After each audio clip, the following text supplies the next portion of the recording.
Ah yes, the edgy wolf phase. The times of earlier DeviantArt where the seemingly innocent Canis lupus got glamorized into having long fluffy hair, bright neon colors, and edgy backstories, usually involving parental issues or homicidal tendencies. This definitely wasn't everyone's flavor of OC, but for me and a bunch of others, this was part of the childhood experience. So I unfortunately introduced to you Nariko the She-Wolf, whose name totally doesn't sound like Naruto at all. For some reason I was obsessed with naming characters in Japanese even though they had no real meaning and they were just kind of words I made up and I thought that they sounded cool. Nariko wasn't the first wolf character I ever made, but she was definitely the most elaborated on. She was my main OC directly after Blood Flame! This wonderful neon blue and white wolf was featured in a grand total of 3.5 chapters of a story on Wattpad, several short comics, a few role plays, animation memes, and a fair share of traditional and digital art. I guess she would be considered my first ever persona, or fursona, whichever it would be considered, since I tried to make her interests really similar to mine. I was trying so hard to project my unhinged middle school self into this traumatized edgy wolf character. She was also my first openly not straight character. She was made around the time in middle school where I thought I was bi and that it was just a phase. It was definitely not a phase. It's not a phase, Mom. It's my life. You can't just tell me that I'm not a real furry boy. A lot of pictures feature her and another female wolf named Shinada, whose name was also made up and had no real meaning behind it. Anyhow, jumping right in, I'm going to start with the fun part, her story. Most of the art of her will make a little bit more sense if we start with this first. I'm going to outright say that her story was a rip on this animated short, and I was absolutely fascinated when I first saw it. And it introduced the idea of like evil facilities that I became obsessed with for a short period of time. Even though the story is only 3 chapters long, I'm going to summarize it in the silly little style I like to do for these review videos, because it has a lot of filler words, and a bunch of random things that aren't even relevant to the story. Spirit's Tale. And the description for this wonderful story says, a wolf who was born pure white loses her mother to a fire, as well as the rest of her siblings. She manages to escape, leaving behind all that she has known since a puppy, her family, her pack, her whole life. She's then captured, half dead, and beaten into becoming a proper animal. She's then taken to the quote-unquote institute, where what she thought was bad soon becomes hell. She meets this other she-wolf, who soon befriends her and plans on a revenge towards the institute. The wolf in this is Nariko, or quote-unquote spirit. Nariko was her birth name, but she lost some of her memory. She later remembers that her name is Nariko after she was given the nickname Spirit.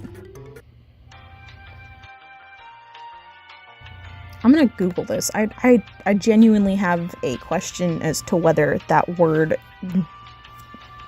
even mildly resembles spirit.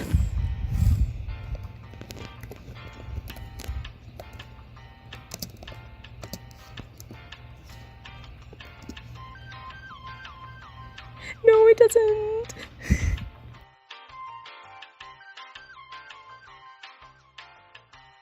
It was a blistering hot summer day as Nariko sat in the shade with her sister. Their brother, Shota, bounded up to them with his muzzle and paws covered in blood. I caught my first piece of prey! He leaped up and down excitedly. He turned around and dragged a snow owl in front of them. The white downy feathers reminded Nariko of her beautiful mother, who was pure white with a black nose. She then remembered that she, too, had a black nose, unlike every other she-wolf in her pack, who had a cherry pink nose that she was super jealous of. Nariko then heard a scream. Did you guys hear that? She asked her siblings.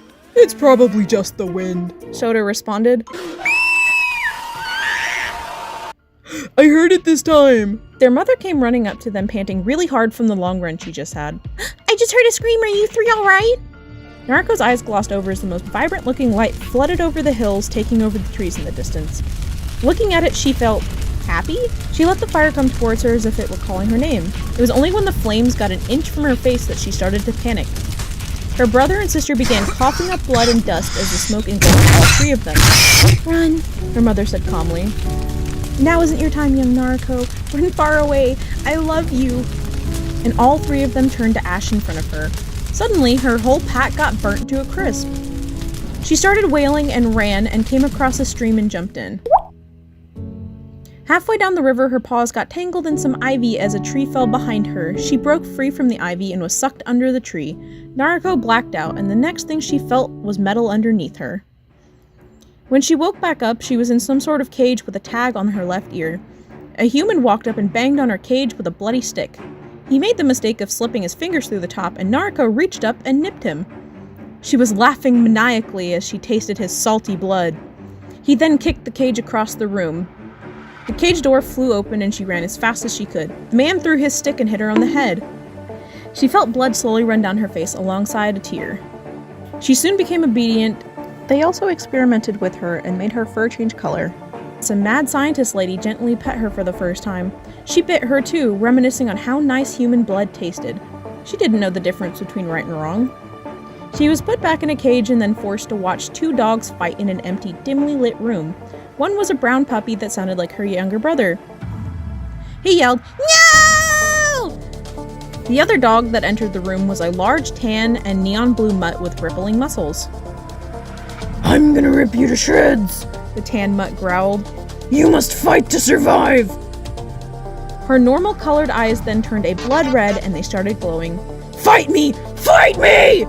She snarled at the younger pup. No, the young pup answered. I'll never fight you or anyone else for entertainment. I'd rather die being killed than being the killer. A tear slipped down his face.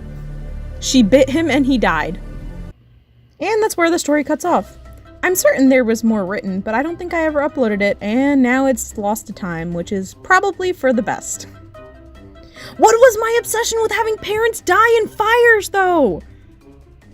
Or just dead parents in general? I wasn't that traumatized! Now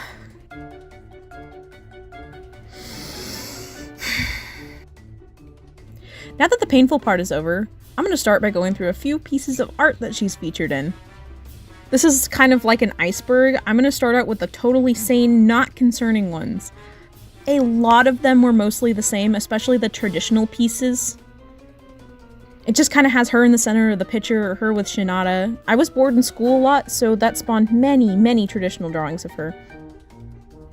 I was also really into letting everyone know that Nariko and Shinada were definitely gay for each other because I happened to mention it in just about every single post I could. I'm gonna openly say that there's a pretty bad content warning right here, so if you don't want to see some mildly gory things, I'd recommend skipping ahead. These are pretty awful. As time went on, she started to become more and more, I don't even really know how to explain it, edgy? I feel like edgy isn't the right word. As she got more and more traumatized, her art also got worse and worse.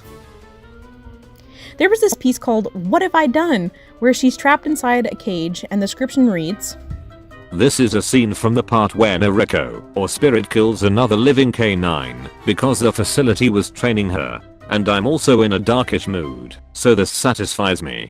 To quote my cute little Ivan, my blood boils whenever I think about how those idiots are going to beg for their lives. I'm going to have to make that a quote in the story J. No one can kill my insanity. I live happily in hell every day. Haha. Anyways, this is Nariko close up.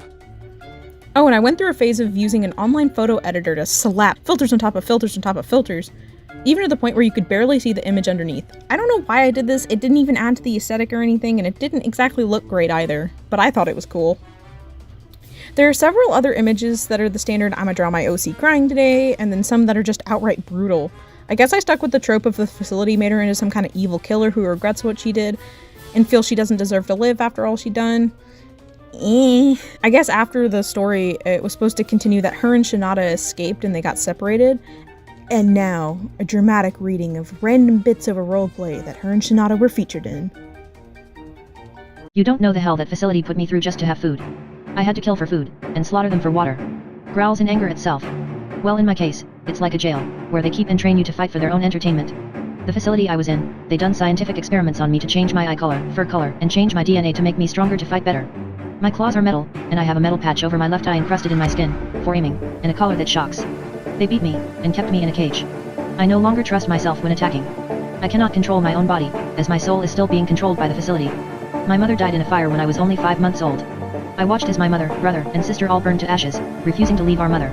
I jumped in a river at the last moment in hope of living, and her spirit is the only reason that I kept pushing on. There is not way win. The only way I GT out is by starting a fire and snapping all of the cowards' necks possible with the help of Shinata. Is shocked. Shinata? Stares into the weak she-wolf's crystal blue eyes, tears welling up and slowly crawling down cheek. She is the one that nearly died to save me in the fire we set to the facility. Whispers. I thought she was gone. Thanks, y apreciate. Con sin Rusia. Nods. It's true. Look at what they have done to me and Shinata. Motions towards left eye with paw, then flicks paws towards Shinata. They took our souls.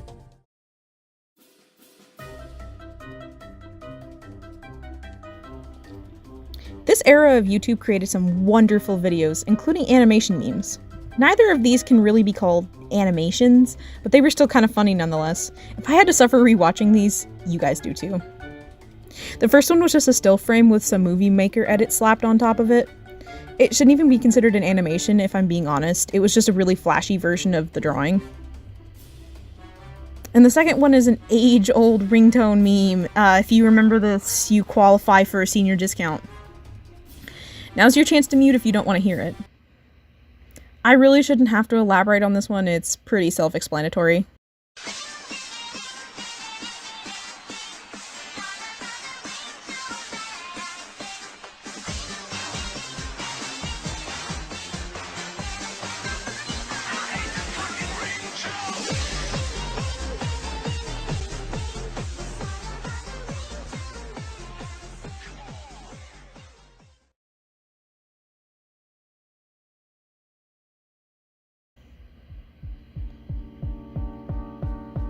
And finally, the most satisfying part of the whole process, self-care, is remaking your edgy wolf characters. Her long flowy hair that covered one of her eyes and her neon blue flames absolutely needed to go. So did her weird all-black tiger stripes. I don't even know why I put stripes on a wolf, but it was part of the aesthetic. It was also difficult trying to remake her markings and still include stripes. I turned most of her back and arm stripes into different patches of gray. She had this weird zigzag pattern on her chest that I also kind of turned into a patch of gray. I ended up making two final versions, one with accents of blue still peeking through and the other without any unnatural colors at all. I'm definitely satisfied with her redesign. And I'm glad to announce that there will absolutely be a part 2 to this, because after I skip town on finishing her laboratory experiment story, she turns into a completely different character who's obsessed with...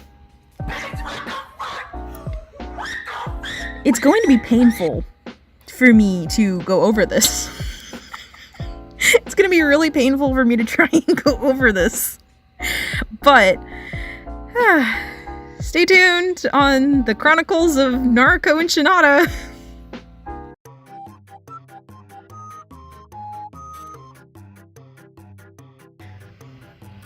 Got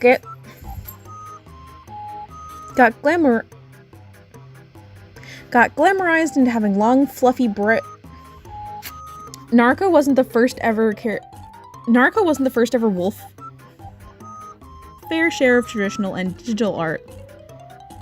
And a fair share of traditional and digital art, whose name was also made up.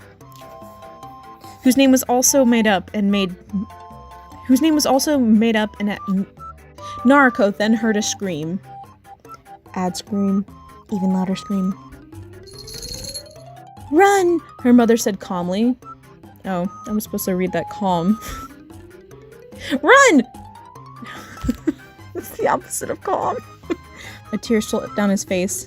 He then died. Oh my god. Why did I do this? What the fuck? Where the fuck did it go? I don't know where the fuck anything is.